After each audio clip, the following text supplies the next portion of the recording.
Tonight, we begin a journey not just through a moment in history, but into a world alive with thunderous change, whispered fears, and dreams that burned brighter than the Parisian sky. The French Revolution, a time of thunder and trembling, where hope and horror danced hand in hand. They told you the French Revolution was about freedom, about the triumph of the people. But no one warned you what freedom would cost you, not in gold, but in blood. No one warned you what it felt like to be watched by your neighbors, your silence mistaken for treason, your loyalty tested by the blade. Imagine drifting to sleep beneath a Parisian sky, not knowing if dawn will find you free or condemned before. We begin, take a deep breath, let the sounds of the present fade, and allow the lantern-lit streets of Paris to rise around you. Let your thoughts slow, let your eyes grow heavy, and as we walk together through these cobbled alleys and echoing courtrooms, remember, no one is merely a bystander in revolution. So, before we dive into her day, tell me, honestly, could you handle it? Could you wake before dawn, work through snow, hunger, and endless demands, all while maintaining honor, hearth, and heritage? Drop a comment below if you think you'd survive just one sunrise to sunset in her boots. Or maybe you already live a life just as exhausting. Are you a nurse, a teacher, a mother pulling triple shifts with no applause? I want to hear your story. Tap that like button if you're still listening, and subscribe if you want more forgotten lives whispered back into history. Imagine standing in Paris, spring of 1789. The city pulses with restless energy, sun catching the rooftops and glinting off the ornate windows of the grand palaces, yet shadows gather in the streets below. The air smells of fresh bread and horse sweat, but also decay and unease. You hear murmurs from the markets and cafes about justice, equality, and liberty, the ideas bubbling up like a cauldron about to boil over. Look around, but beware, beneath the rosy promises lies a world of impossible hardship and ruthless danger. The streets are narrow and crammed. Protests echo, aristocrats whisper anxiously indoors, and soldiers march with heavy boots, hands closed to swords and muskets. Every step could lead to a new frenzy or a sudden betrayal. This is the place where crowns fall and heads roll. The revolution seduced many with its fiery rhetoric, liberty, fraternity, equality, but it exacted a price measured in blood. To live here was to walk the razor's edge, between a newfound hope and an ever-looming terror, between the cheers of the crowd and the cold blade of the guillotine. Don't think of the common folk, the peasants, the artisans, the hungry crowds whose lives had long been shackled by crushing taxes, famine, and an indifferent monarchy. Their dreams of justice seemed finally within reach, yet the roads to change were paved with suspicion and violence. Nobles who once roamed freely found themselves branded as enemies of the people, loyalties splintered, friendships shattered under the weight of fear. The revolution's swirl wasn't just political, it was deeply personal. Families were torn apart by ideological divides. Neighbors watched neighbors with suspicion. Letters were safe nowhere. In cafes, taverns, and salons, furtive conversations debated the fate of kings and the rights of men, all while spies lurked in the shadows, waiting to catch a slip of the tongue. And then, the symbol of that fear and justice, the guillotine, its blade shining coldly in the sunlight, ready to fall with a merciless finality. It was both feared and normalized, a grim actor on the stage of revolution, reminding all who lived here that no one was safe. The noblest aristocrat or the humblest revolutionary might find themselves called to die in a public spectacle meant to remind all of death's equality. As night falls over Paris, lanterns flicker along the Seine, and the revolutionary clubs meet in secret. Every word spoken carries weight. Every action ripples outward like a drop in a storm-tossed river. The revolution is alive and hungry. It demands sacrifice, even as it promises salvation. You might think this world would offer grandeur, lyricism, and freedom. But for many, it was a nightmare burning brightly where hope tore itself apart, where trust fractured into shards, where the dream of a better France became a shadow stretching longer with each passing day. Tonight's tale is one of those shadows, of a world both terrifying and transformative. And as you drift towards sleep, imagine the streets, the faces, the whispers and cries beneath the restless stars. If you think liberty came priced in blood and terror, then prepare to step deeper into the lives, loves, and betrayals of those who lived and died within the revolution's grasp. The story now draws you deeper into the heart of Paris in 1789, a city simmering like a cauldron close to boiling. The grand avenues lined with elegant townhouses cast long shadows under the spring sun. Inside these walls, nobles sip wine and trade wary glances, blind in part to the changing winds just beyond their gilded salons. Below stairs, in damp cellars and crowded tenements, the common folk stir. The air carries the scent of damp earth, stale bread, and sweat from long days of back-breaking labor.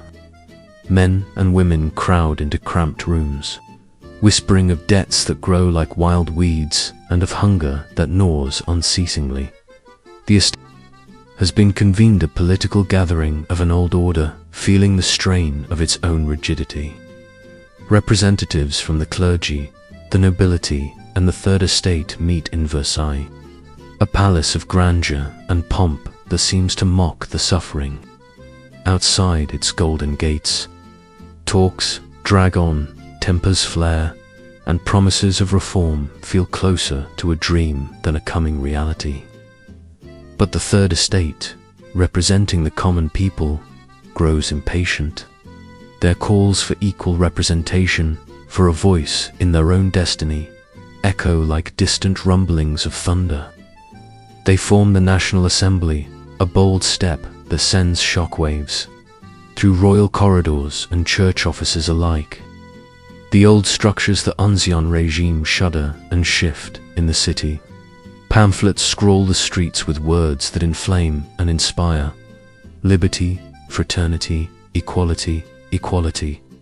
The ideas reach every corner, from the student in the Latin Quarter to the washerwoman wringing out linens along the Seine.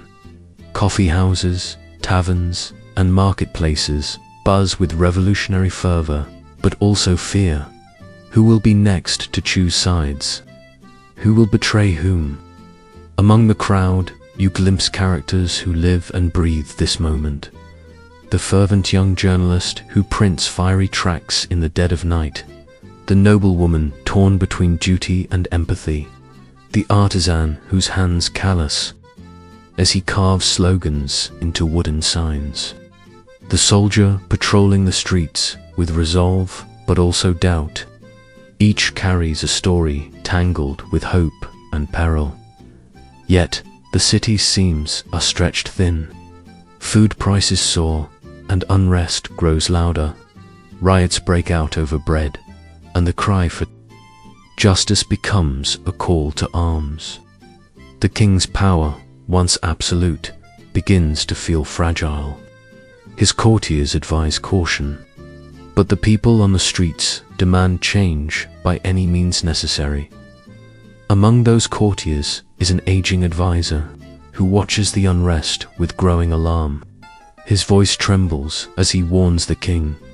The storm gathers. Sire, the winds of change will not be tamed by fine words or glittering balls. Prepare or be swept away. As tensions mount, you see the fragile peace fracture in small but telling ways. A merchant's shop is vandalized for hoarding grain. A young nobleman dons a disguise to walk the streets and witness the fury firsthand. A secret meeting among radicals plans, a demonstration that could spark the city alight. And then comes the day. The world seems to shift irreversibly. July 14th. The Bastille, a medieval fortress, a symbol of royal tyranny, looms above the city. Stocked not just with arms, but also with prisoners, those deemed enemies of the crown or inconvenient dissenters. Rumors that the king plans to crush the Parisian uprising swell the crowd's fury. The mob gathers a surging, restless tide of artisans, laborers, and soldiers alike. The cries for liberty rise as they storm the gates, turning the fortress into a battlefield and, ultimately, a ruin. When the last drawbridge falls, it feels like a triumph and a tragedy intertwined, a violent breaking of old chains, but a warning that the revolution's path will be stained with blood. The fall of the Bastille becomes the spark for a firestorm. Across France, rural peasants rise against nobles, manors are burned, and cries for equality echo through valleys and villages. The country teeters on the edge of upheaval and chaos. But this new dawn is not gentle. It brings both hope and terror. Lawlessness grows. The royal family is watched not only by guards, but by enemies hidden within their own chambers. Even trusted friends whisper behind closed doors. Wrapped in suspicion, you wonder, as the streets of Paris glow with torchlights and anger, how one small spark could ignite a countenance transformation, yet also unleash a fury that would consume friend and foe alike.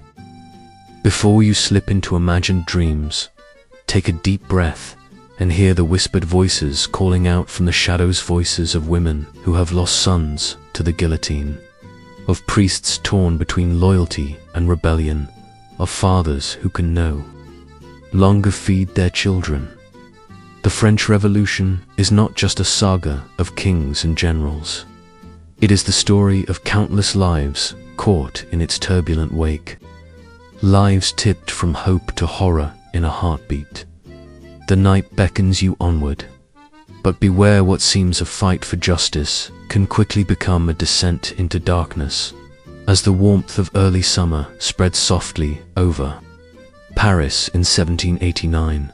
A restless energy fills the air, heavier than any perfume that adorns the silk dresses of noble women or the starched collars of bureaucrats. The streets buzz with rumors, ideas, and half-formed fears, the perfect tinder for a blaze that will change Europe forever. Imagine standing in the bustling marketplaces and narrow alleys where vendors shout prices over the din of crowds. You catch fragments of conversations, like pieces of a puzzle. Talk of bread prices doubling, whispers of starving children, complaints about taxes that soak the poor while the king's court feasts in gold. You sense a city on edge, caught between hope for change and dread of what that change might bring. The aristocracy still clings to old privileges, holding grand balls in glittering salons, glowing with candlelight and chandeliers. Silk gloves and powdered wigs masked unease behind forced smiles. Yet beneath the surface, cracks begin to show. Even loyal nobles worry that a powder keg simmers. The common people, however, have little patience for diplomacy. They demand justice, fair treatment, and basic sustenance, and many know patience is a luxury they can no longer afford. Factions form in shadowed cafes and smoky taverns. Some are fiery revolutionaries, preaching of liberty and rights for every citizen, inspired by Enlightenment philosophers Montesquieu, Rousseau, Voltaire. Others fear chaos and longing for peace, hoping for compromise that may never come. Among These voices, the caricaturists and pamphleteers, play a dangerous game. Their biting satirical sketches mock the king and clergy alike. Their words, printed and distributed in secret, fan flames of dissents, sometimes with humor, sometimes with venom. Reading one such pamphlet by candlelight, you see images of the king as a bloated frog or a dancing marionette, puppeteered by ministers. It is both comical and subversive, powerful tool in a society where open criticism is perilous. Meanwhile, the Estates General's meetings drag on in Versailles, removed from Paris's turmoil as if wrapped in layers of silk and velvet. Delegates argue over the rules, about voting and representation, about who truly speaks for the people. Heated speeches and broken promises fall on ears unwilling to listen. The Third Estate grows increasingly frustrated by their marginalization, ready to stake their claim not just in politics but in history. In Paris, the city's heartbeat accelerates. The burgeoning National Guard, led by the charismatic Marquis de Lafayette, begins to organize. A citizens' army meant to protect the city and its people. Uniforms and muskets soon become common sights. Among the guardsmen are tradesmen, artisans, even women disguised with shawls and resolve. They are a symbol of the new order rising, but also a reminder that violence edges ever closer. Tensions crackle as rumors of food shortages spread like wildfire. Grocery clerks lock their doors early. Market prices spike ominously. Mothers clutch their children tighter, hearing the distant sounds of drums and cries from the city square. These fears crystallize one morning when a baker's apprentice is beaten by soldiers after bread. Shortages provoke angry protests. That protest sparks others, each a spark to the tinderbox. Street crowds swell and gather near the Bastille, the ancient fortress prison that stands as a symbol of royal oppression, an icon of the king's arbitrary power. People demand its surrender, hoping to disarm tyranny and seize its weapons. Imagine the chaos as the crowds, hungry and hopeful, storm. The towering gates, guns roar, bricks fly, and cries echo between stone walls. The fall of the Bastille is both triumph and tragedy, a spark lighting a fuse to long smouldering. But the revolution's fire doesn't just burn in Paris. Beyond the city walls, the countryside erupts as peasants rise against nobles, burning manors and demanding freedom from feudal dues. The great fear rolls like a dark thunderstorm, feeding paranoia and panic.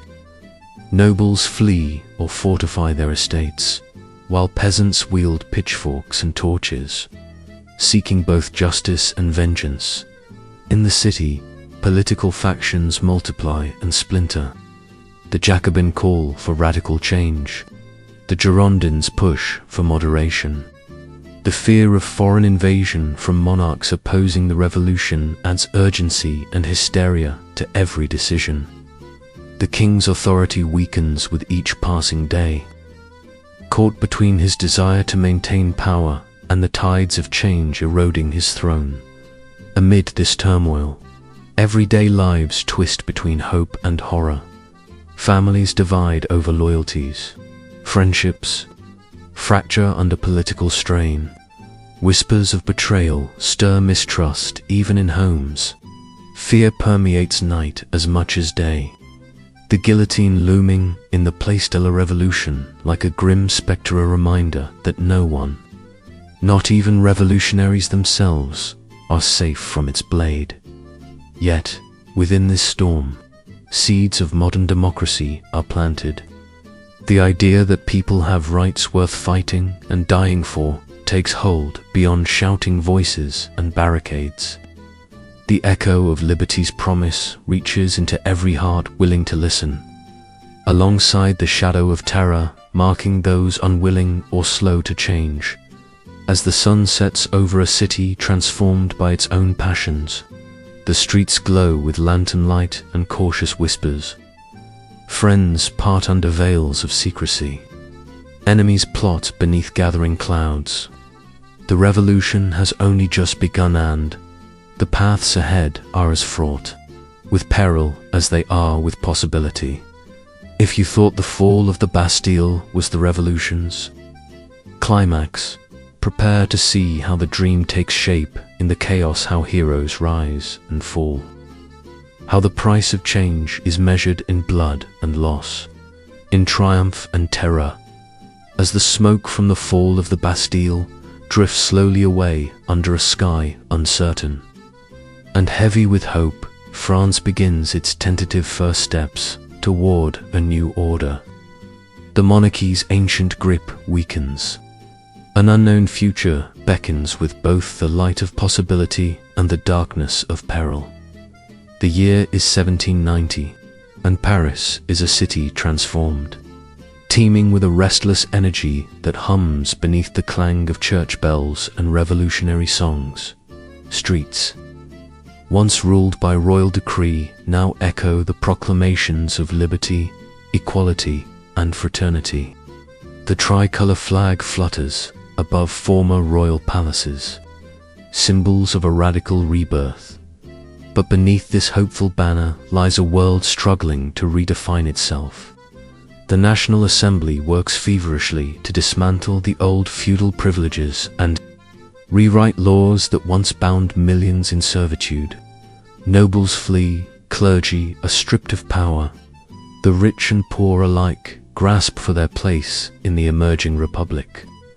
The guillotine becomes not just an instrument of terror, but a chilling emblem of justice's relentless pursuit. This was a time when words carried the weight of swords. Freedom of speech was no guarantee of safety. Kings and queens were replaced by committees and conventions, bodies hungry for allegiance, suspicious of enemies, and willing to sacrifice friendship or family for the Republic's cause. Everywhere, paranoia spreads like wildfire. The infamous Committee of Public Safety, charged with defending the revolution, watches for enemies, both foreign and domestic.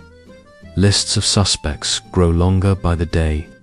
Letters are intercepted. Friends become spies. A whispered joke against the revolution is a secret death sentence. Imagine stepping into a crowded cafe where revolutionaries sip strong coffee and whisper accusations. The air is charged. A trusted ally suddenly disappears, taken by the night for questioning by the revolutionary tribunal. Behind closed doors, harsh words give way to harsher deeds. Trials are swift, often little more than show trials, with guilty verdicts almost guaranteed. Among the chaos rises the figure of Maximilien Robespierre, the self-styled incorruptible. His iron will and fiery speeches electrify crowds but terrify opponents. Under his gaze, virtue becomes terror. Patriotism demands loyalty or death. For many, he is savior. For others, executioner. The revolution's ideals clash violently with its methods. The dream of equality becomes a nightmare of suspicion and violence, known as the Terror. Crowds cheer executions in the Place de la Révolution, while families mourn the loss of fathers, mothers, and children cut down by the blade. Every day brings new names to the scaffold: aristocrats, clergy, moderates, even former revolutionaries, who fall out of favor. No one is safe, not even Queen Marie Antoinette, whose tragic fate unfolds beneath the public gaze. From her gilded prison cell, she endures humiliation, isolation, and betrayal, embodying the fall of an ancient world. Yet, among these sweeping dramas are countless quieter stories of fear, courage, and survival. The baker who secretly feeds starving neighbors at great risk. the mother who hides her son from revolutionary patrols, the young woman who pens poems of longing and loss while waiting for news of her fiancé, lost in a prison far away. The daily life of Parisians is a fragile dance between routine and upheaval. Markets operate under watchful eyes. Soldiers patrol narrow alleys. Curfews and laws regulate movement and speech. Venues once filled with laughter and music are now sites of somber gatherings or fervent debates. Still, hope persists. The Declaration of the Rights of Man and of the Citizen, a powerful manifesto, promises liberty and justice for all. Women march for recognition. Workers organize for better conditions. The air is thick with the sense that the world is being remade. But the Republic's birth is also a time of harsh reality. The revolutionaries wage war on external enemies. The monarchies of Europe, fearful that the revolutionary flame will spread. The country faces famine, economic chaos, and civil unrest. The internal contradictions of a revolution built on both freedom and control strain its foundations. Imagine hearing the distant thunder of cannons on the frontier, while in Paris, letters circulate condemning counter-revolutionaries. Gardens become allies, meeting places, and prisons alike. Conversations, once casual, become censored. Trust becomes a rare and precious commodity. And now, a warning. The revolution is about to deepen its darkness. The guillotine's shadow stretches. Longer, families will be torn apart by suspicion. The path from freedom's flame to oppressive terror is as thin as a hair's breadth. Tonight, Paris whispers tales of a secret meeting somewhere beneath the city streets, gathering of individuals who question the revolution's price and wonder if its sword will carve out justice or destruction. Delegates debate whether liberty is a dream or a nightmare. As you drift toward sleep, imagine these voices echoing through the centuries, reminding us that revolutions, with all their promise, often come with sorrow beyond imagining.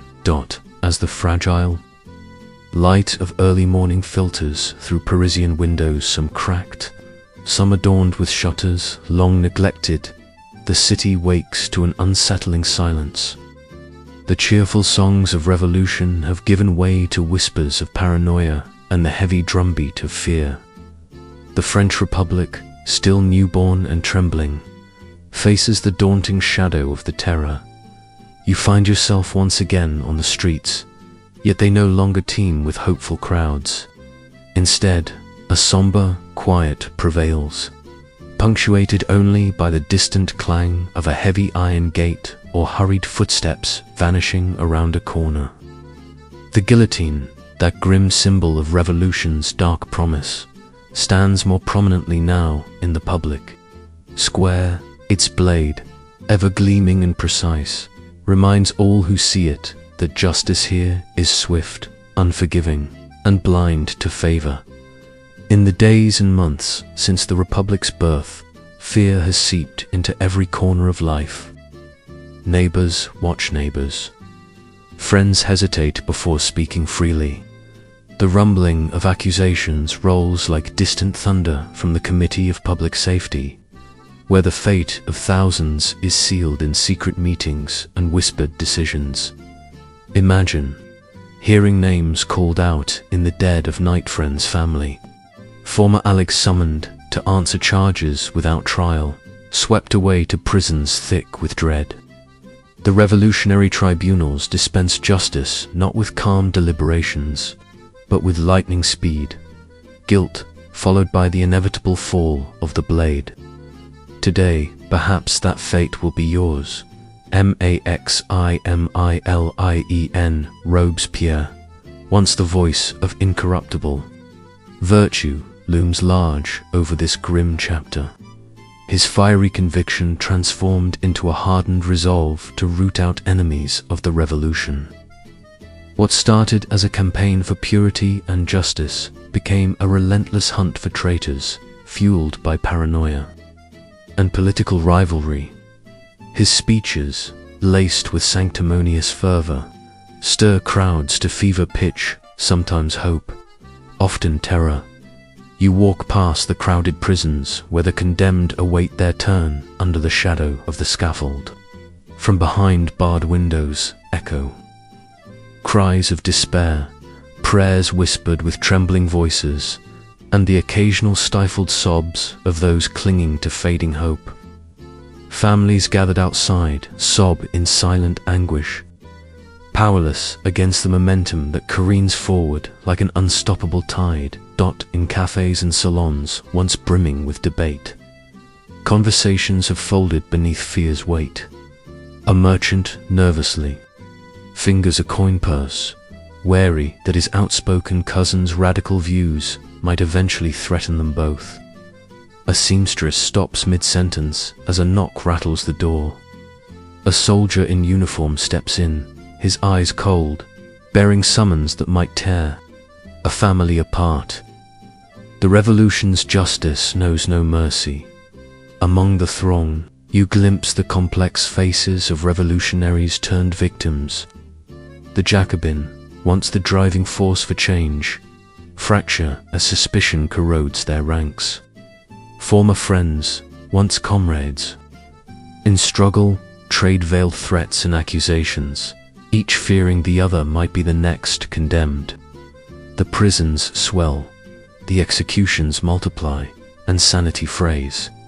Even the royal family, once the axis of the old world, has become a symbol of both hope and ruin. King Louis XVI sits in his cell, a man stripped not only of crown and power, but dignity and certainty. He walks the narrow prison corridors like a ghost, aware that the world outside wants his head. Across the city, Queen Marie and trials captivate the public, but sympathy grows sparse as she becomes the living embodiment of excess and betrayal. The revolution's promise, liberty and equality feels betrayed by the violence and suspicion suffusing every breath.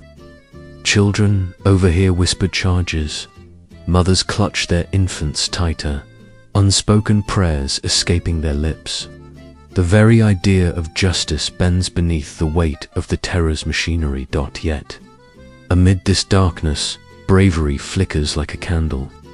Flame defiance in secret meetings, letters passed between prisoners and the outside world, hidden aid to families devastated by the relentless purge.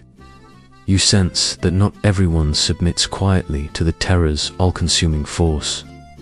Some plot escape, others maintain quiet faith in future peace, and some hold to the stubborn hope that the revolution might reclaim its soul as dusk falls.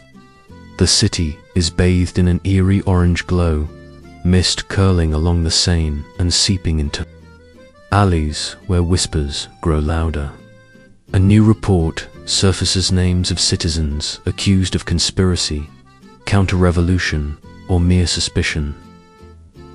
The list is long, your name among them. The network of trust you built has begun to unravel. Allies vanish, safe spaces shrink. Outside, the crowd gathers once more around the guillotine. Murmurs rise, voices call out a fractured chorus of loyalty, fear, and despair. A noose tightens, a trap closes. The blade falls swiftly, silencing a life, but igniting countless others with grief and rage. You feel the weight of this moment, this crossroads where hope and terror wrestle for control. The revolution's fire has grown fierce, yet its flames threaten to consume everything it once cherished. The path ahead is shrouded in doubt and danger. If you believed the French Revolution was only about freedom and equality, prepare to see how the terror transformed it into a crucible of dread.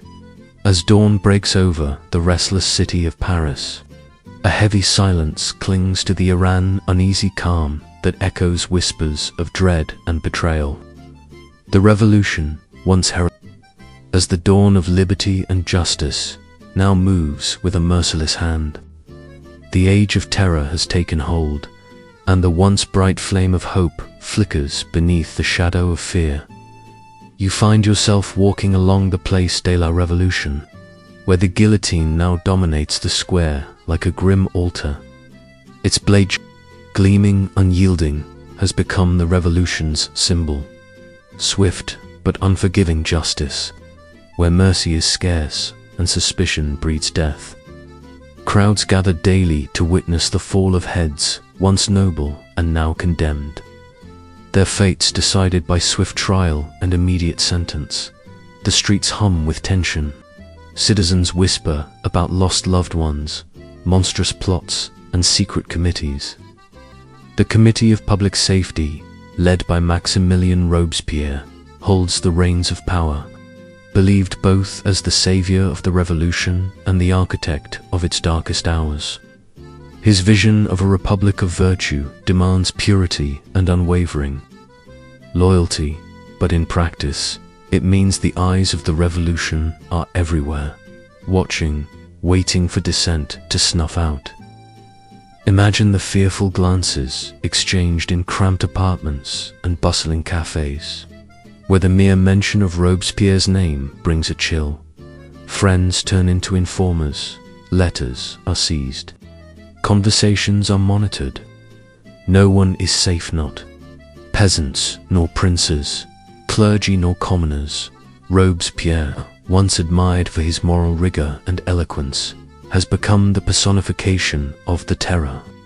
His rhetoric is fiery, painting enemies of the revolution as traitors deserving death. His speeches ignite crowds, turning ordinary citizens into fervent executioners and spies. Loyalty becomes a desperate survival skill. Suspicion, the currency of the day. The revolutionary tribunals operate like swift machines of judgments at distance, dragged before judges who fix guilt before evidence is heard. Trials often last minutes. Verdicts are almost always condemnation. You hear cries from prison windows, silent pleas swallowed by stone walls, families broken by sudden arrests. The guillotine claims ministers, generals, nobles, and ordinary workers alike. Among the condemned are people who once fought side by side for liberty. The Girondins, moderates calling for peace and caution, fall victim to Robespierre's purges. Some were eloquent parliamentarians, others fiery orators championing justice, but now their voices are silenced beneath the blade. Friendships and political alliances unravel in a whirlpool of paranoia. Even Robespierre's closest allies live in fear. The revolution has turned inward, devouring its own. No one knows when suspicion will turn on them next. Better to be feared than loved, some say. But the revolution's cruelty ignites resentment. Beneath the masks of obedience, imagine standing in the crowd as the executioner's blade falls on a former revolutionary hero. The silence that follows is thick, the air heavy with dread. You feel your own pulse racing, wondering who will be called to the scaffold tomorrow. Amid this ruthless atmosphere, the common people endure hardship. Food shortages deepen, inflation spirals, the economy buckles under war and internal chaos. The dream of equality is marred by fear and deprivation, while the great picture of revolution captures power struggles and politics. It is the starving mother, the orphaned child, the wounded soldier who bear the largest burden. Families break apart as relatives are arrested overnight. Lovers meet in secret, weighed down by the threat of betrayal. Children grow up too soon, hearing whispers of vanished parents. Trust becomes fragile, friendship a luxury few risk. Yet paradoxically, the revolution's energy persists. New ideas about citizenship, rights, and society spread quietly between the fear. Women, though excluded from formal politics, rally, protest, and voice their demands in salons and streets. The promise of freedom is tangled with cries for justice, and equality that even the terror cannot silence completely. Behind the scenes, not all revolutionaries agree with Robespierre's methods. Some plot to end the terror, fearing the revolution will devour itself. Others believe that only through terror can true liberty be secured. You hear of secret meetings where whispers of arrest and execution spark talk of rebellion against Robespierre himself. Fear and courage mingle, and the calculation of risk weighs heavily on every decision. And then comes the turning point. July 27th, 1794. A day the revolution's fate will hang in balance. Robespierre is arrested, accused of tyranny and fanaticism. The crowds that once cheered him now stand hesitant, unsure whether to celebrate liberation or fear greater chaos. His trial is swift and brutal, much like those he once ordered. Versailles swirls with rumors of his fate. Some speak of justice, others of tragedy. The guillotine claims Robespierre and his followers, the next day marking the end of the terror and the beginning of a new, uncertain phase for France. You walk the streets among mixed crowds, relieved, fearful, uncertain. The revolution has survived but scarred deeply many who lived it. The promise of liberty remains, but the price paid in blood weighs on every heart. As night falls, Paris exhales, but the city is forever changed, spirit bruised, its people. Wary you wonder, can freedom grown from such cruelty endure, or will the shadows return? If you thought the revolution was about bright ideals, no, it is also shaped by shadows, darker than any blade. As the summer sun climbs high over Paris in 1794, the city breathes a strange, uneasy air, a silence heavy with expectation, fear, and a flicker of hope. The revolution's greatest tormentor, Maximilien Robespierre, known to many as the Incorruptible, now stands at the center of a storm he cannot control. His iron grip on power shows signs of cracking, even as his enemies inch closer. Robespierre's rise had been meteoric, fueled by ideals of virtue and justice. His dream, a republic purified by sacrifice and moral rigor, had drawn followers in droves. Yet his vision, once radiant, had grown dark, transforming into a tyrannical nightmare that consumed friend and foe alike. The terror's blade had severed thousands of lives, but none faced death more ominously than those closest to Robespierre himself. Now, faded portraits of the man show a face gaunt and intense, eyes sharp but shadowed by paranoia.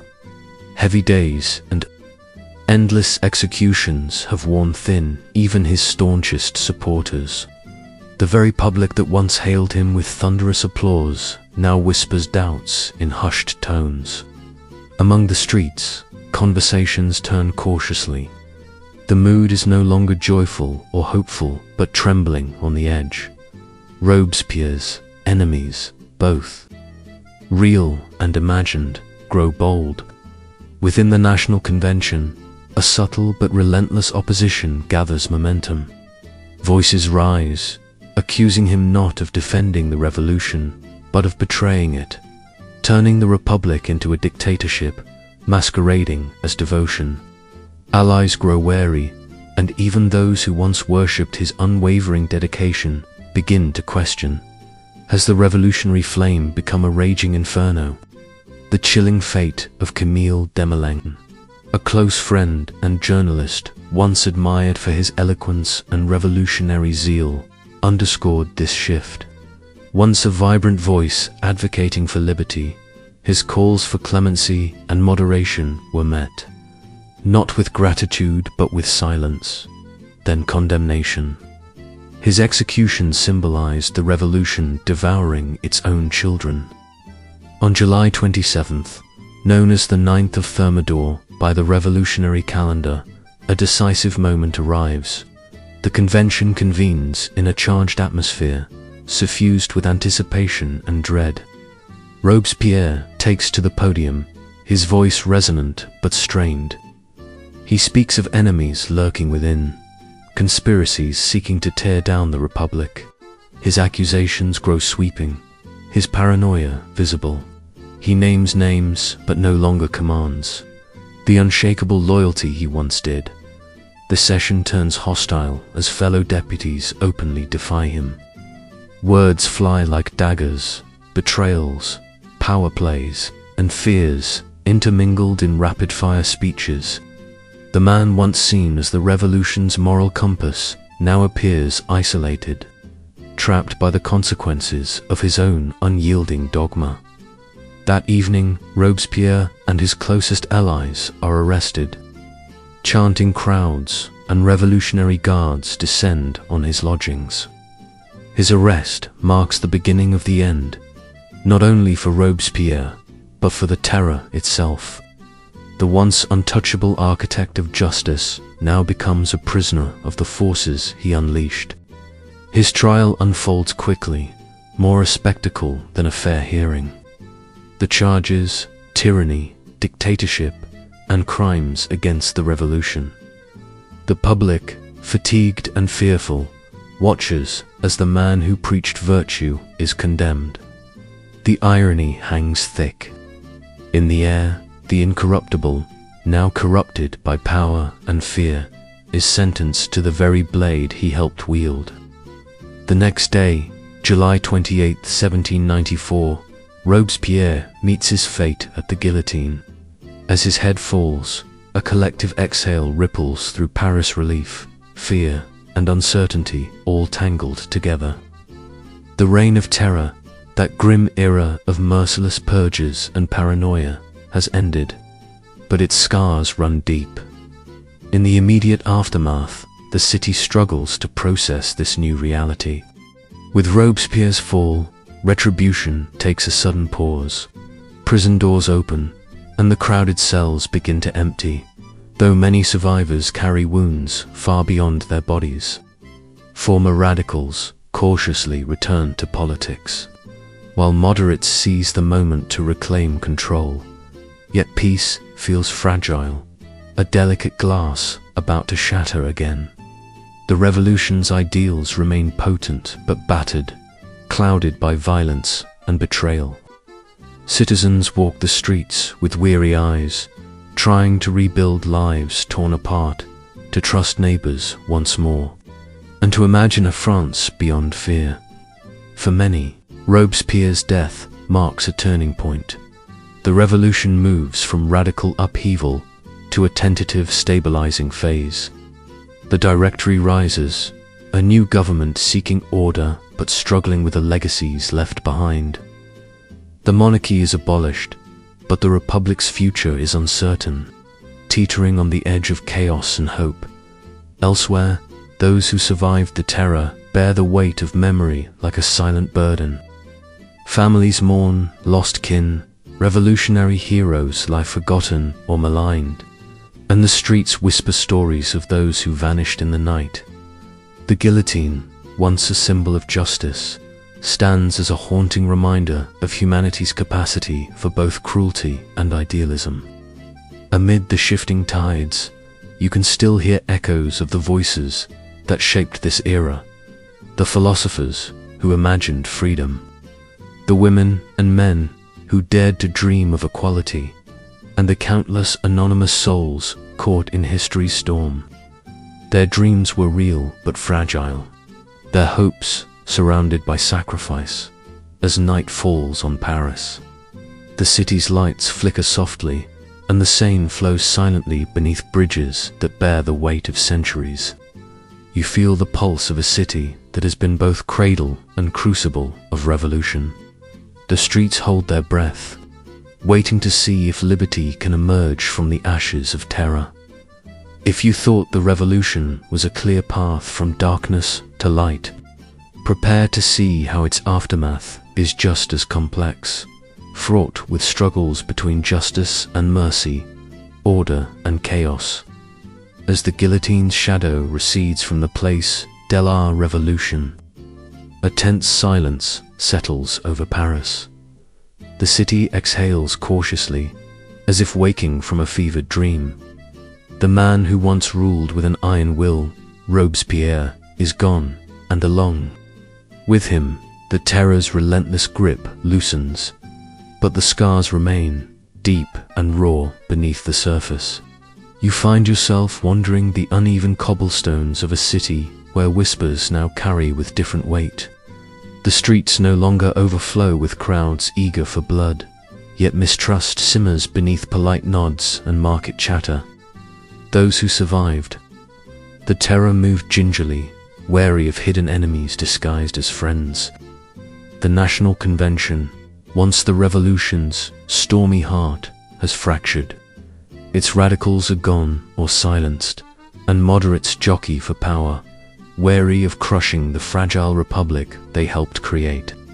Out of this fractured political landscape emerges the Directoria, 5-member executive committee tasked with steering France towards stability. The Directory's reign begins amid cautious optimism and urgent fear. After years of upheaval, people crave normalcy. Markets slowly reopen, theaters fill again, and cafes stir with conversations less about survival and more about art, fashion, and the future. Yet the promise of peace is brittle and guarded. Imagine sitting in a noisy cafe on the Rue Saint-Honore, hearing heated debate over the Directory's reforms. Some praise it as the end of bloodshed and the return to order. Others grumble about corruption, indecision, and the growing divide between rich and poor. The farmhand sipping cheap wine worries that promises of land and bread remain just that, promises. France is still at war not with itself alone, but with the monarchies of Europe. The coalition armies, alarmed by the revolution's fever sweeping. Borders have settled into long campaigns, battles raging in the cold fields beyond Paris. Soldiers return with grim tales, while the city braces for the Tolos taxation and conscription. Inside the Directory's marble halls, political intrigue thrives. Ambition replaces ideology, alliances shift like sand, and in the shadows, former revolutionaries quietly plot new futures. Blood-stained robes hang in dusty chambers alongside pristine uniforms. Nobles and bourgeoisie alike jockey for favor, their past actions forgiven or forgotten as long as they serve the new order. The Directory struggles with unrest at home. Royalists dream of restoration, while radicals hope for a resurgence of revolutionary zeal. Parisian streets see protests, riots, and crackdowns. The ideals of liberté, eagle-light, fraternite echo hollow when hunger gnaws and inequality festers. Amid the turmoil, a new figure rises from the provincial shadows: Napoleon Bonaparte, a young, charismatic general with an unyielding ambition and silver tongue. He promises to restore France's grandeur. Soldiers admire his victories. Politicians eye him nervously. The city watches, breath held, wondering if he will be the savior or the next tyrant. Meanwhile, everyday life is a complex dance of recovery and memory. Families rebuild some mourning lost kin, others seeking revenge, many desperate to forget. The church, weakened but unbowed, cautiously re-establishes influence, navigating the revolution's legacy with sermons that blend repentance and hope. You wander a cemetery on the edge of Paris where soil is rich with the bones of the guillotine and the forgotten. Here lies the echo of countless stories. The young aristocrat who once dreamed of Parisian nights. The mother who hid her pain behind revolution's fervor. The prisoner whose name faded but whose fate shaped a nation. Their silent graves remind you that revolution is not just politics, is deeply personal, made of countless lives altered. In salons, nobles spar over literature and fate. The salons themselves are transformed, a mingling pot of old-world elegance and revolutionary energy. Poets and philosophers ponder what their beloved France has become, idea swollen with ideas, ideals, and contradictions. Poignant voices rise in song and poetry. One sings of liberty's cruel promises, another laments the loss of innocence. The public theatres reopen but carry the weight of history. Plays dramatize past heroes and villains, but sometimes blur the lines between them. You sense that France itself is struggling to write its future, remembering that the dream of revolution was as fragile as the fall of the Bastille. Yet shadows linger. Suspicion never fully lifts. The guillotine, though idle, looms as a reminder. Justice may still be swift and harsh. Secret police watch for whisperers, and prisons fill quietly once again, though now with less spectacle. The revolution's lessons are written in caution. You glimpse children in the streets, whose parents survived the terror but bear its marks. What stories will they inherit? How will they reconcile the promise of freedom with the memory of terror? Will they carry forward the revolution's ideals, or bury them under fear and As dusk falls, lanterns glow softly over the Seine, and the air is thick with the scent of bread baking and river mist. The city seems to hold its breath, caught between what was and what might be. The revolution has paused, but its questions endure. What price is liberty worth? Can peace arise from violence? And who, truly, can carry the future? If you thought the revolution ended with Robespierre's death, prepare to follow the uncertain steps of a nation rebuilding on fragile ground. Caught between hope and shadow, the year is 1795, and Paris hums with an uneasy energy caught between the memory of the terror's blood-soaked streets and the fledgling hope of rebuilding something new. The guillotine's shadow has faded for now, but beneath the city's surface, unrest simmers like embers waiting to flare. You walk through the bustling market squares again, but the tone has shifted. The songs of revolution have quieted, replaced by the murmurs of cautious citizens. The city wears the scars of upheaval, cracked walls, abandoned homes, and faces lined with fatigue and distrust. Yet life presses on, stubborn and relentless. Gone is the fiery idealism of Robespierre's Republic. In its place stands the Directory, a 5-member committee struggling to steer France through choppy waters. The Directory's rule is marked by whispers of corruption, political infighting, and a desperate attempt to find stability in a society still battered by war and division. You find yourself in a crowded cafe on the Rue de la Paix, where merchants, soldiers, and former revolutionaries gather. The talk is less of liberty and more of survival. Some speak of the Directory's weak grip, others of the return of royalist sympathies in the countryside. Everybody senses the fragility of peace. The countryside tells an even darker story. Rural France wrestles with famine, banditry, and royalist uprisings. The Great Fear has transformed into outbreaks of violence as displaced nobles and peasants clash. Small villages burn, farms lie fallow, and the countryside trembles beneath the weight of ceaseless conflict. Meanwhile, the old monarchy is not just a distant memory. Royalist plots bubble beneath the surface. Exiled aristocrats conspire abroad, while sympathizers within France quietly prepare for restoration.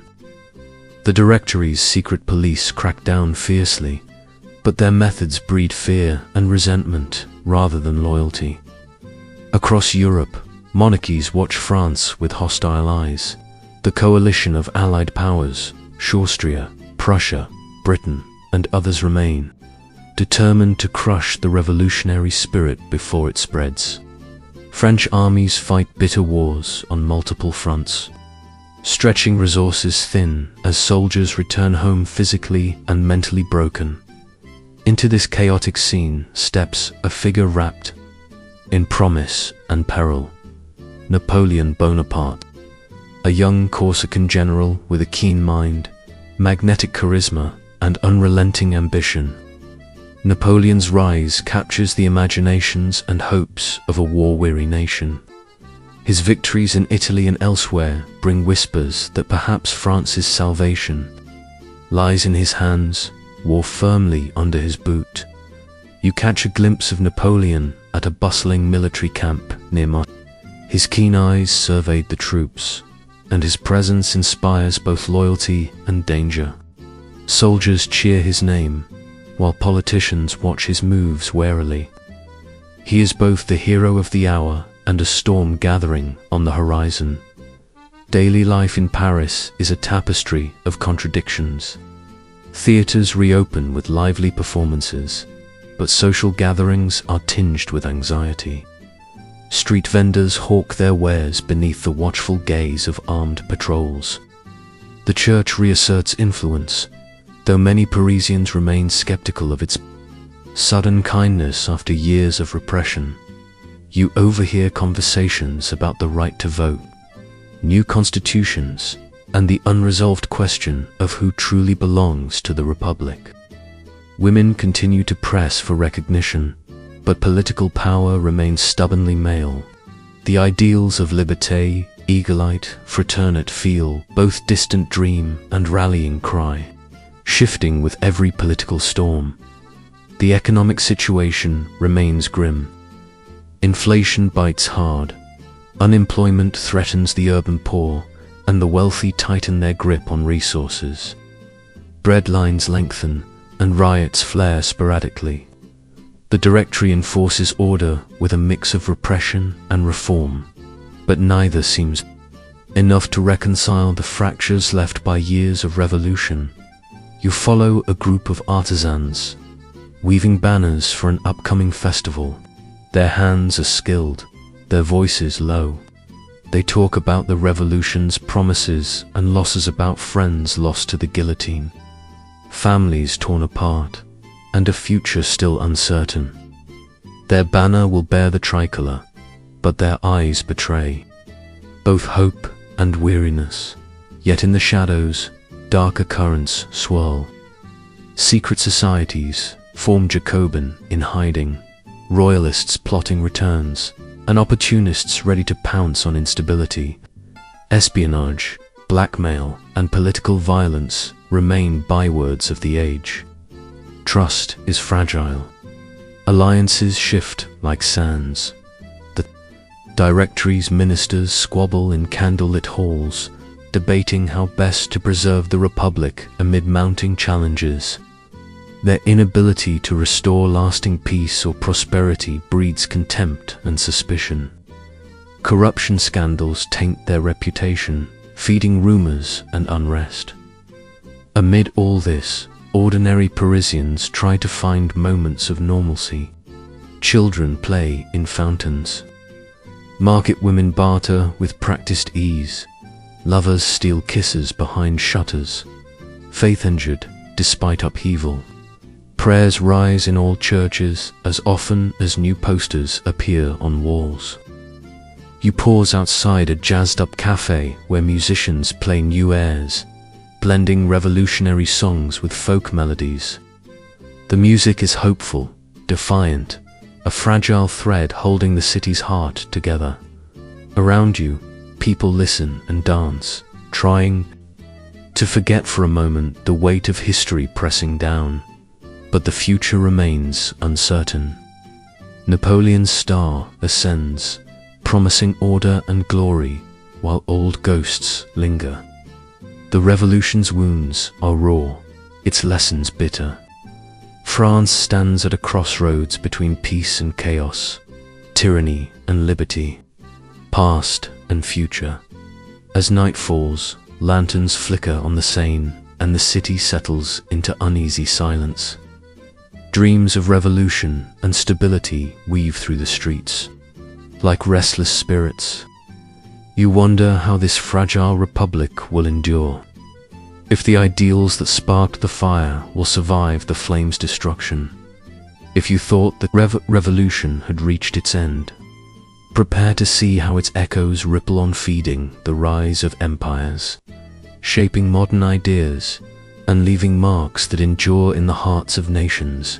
As the gentle dawn breaks over Paris, the city stirs to a quieter world than before. One still bears the scars of the revolution, but also hums with cautious hope.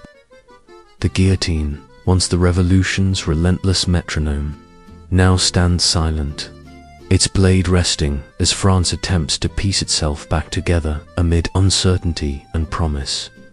The legacy of those turbulent years is a complex tapestry woven with courage and cruelty, ideals and ironies, triumphs and tragedies. The revolution uprooted centuries of monarchy and tradition, throwing aristocrats from their thrones and declaring equality for all men. Yet it also unleashed waves of violence and fear few had imagined possible. You walk slowly along the Seine, where bridges connect neighborhoods still marked by the past's shadows.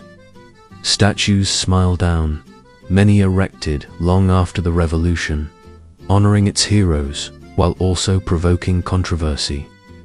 Streets bear the names of those fallen, from brave patriots to victims of terror. Yet underneath it all, a question lingers in the air. What has all this sacrifice truly achieved?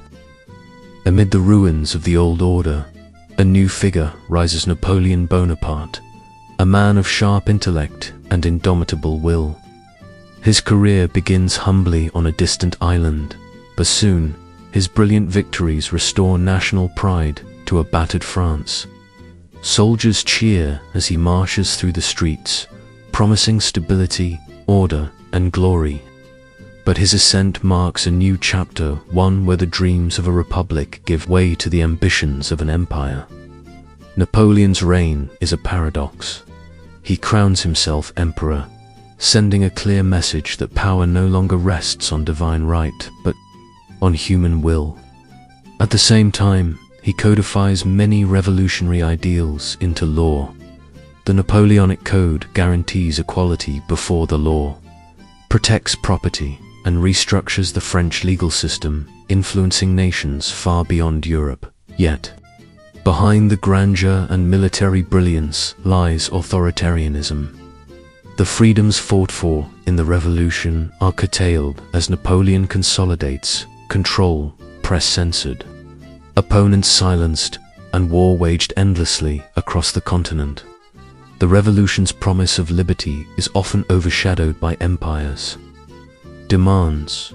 You imagine the hopes and fears of ordinary Parisians during these years. Some embrace the order and prosperity Napoleon brings. Others mourn the loss of the revolutionary spirit, watching as old privileges quietly resurface beneath layers of official reform. Women who marched for recognition find their hopes postponed. Revolution's promises echo but do not reach them fully.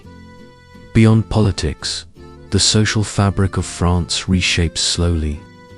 The abolition of feudal privileges, one of the revolution's most enduring achievements, changes rural life.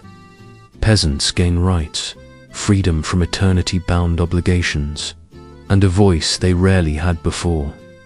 New educational reforms spread literacy and civic awareness, planting seeds for future generations to build upon. Yet, many wounds persist. The aristocracy, once invincible, has fractured and scattered, some exiled, others adapting to new roles in society. Clergy influence wanes but does not vanish. Faith itself endures, evolving to coexist with changed times and among the citizens. Memories of terror and betrayal remain sharp. Beneath daily life's rhythms, you stroll past cafes where intellectuals debate France's future liberal democracy or enlightened monarchy. Some champion republican ideals, others root for stability even if it means compromise. The debates echo through history, marking the revolution not just a moment, but a movement whose effects ripple forward through centuries. What of the revolution's true cost? You see young faces in parks, children who never knew the guillotine's blade or the bread riots, but inherit its legacy. Families still nurse the quiet trauma of lost loved ones. Towns remember those disappeared in the terror, and scholars endlessly argue over the meaning and morality of the revolution's fire. You reflect on the words of historians, some praising the revolution as the dawn of modern democracy, others warning of its lessons in fanaticism and violence. The revolution is a mirror, reflecting both the best and worst of humanity, the yearning for justice and the potential for cruelty when fear rules. As the sun lowers and the lanterns flicker on Parisian streets, you feel the city's heartbeat, resilient, complicated, forever touched by the revolution's shadow, before sleep takes you. Remember this: revolutions are not neat beginnings or endings. They are living stories, messy and contradictory, flowing through the lives of countless souls who dared to dream and live in times of upheaval. The French Revolution's legacy is alive in every step toward equality, in every whisper of freedom, and in the bittersweet lessons that remind us of the cost of change. Thank you for journeying through the streets and hearts of revolutionary France. May these stories ease your mind as you drift quietly into rest, carrying with you the echoes of a time that defined much of the world we know today.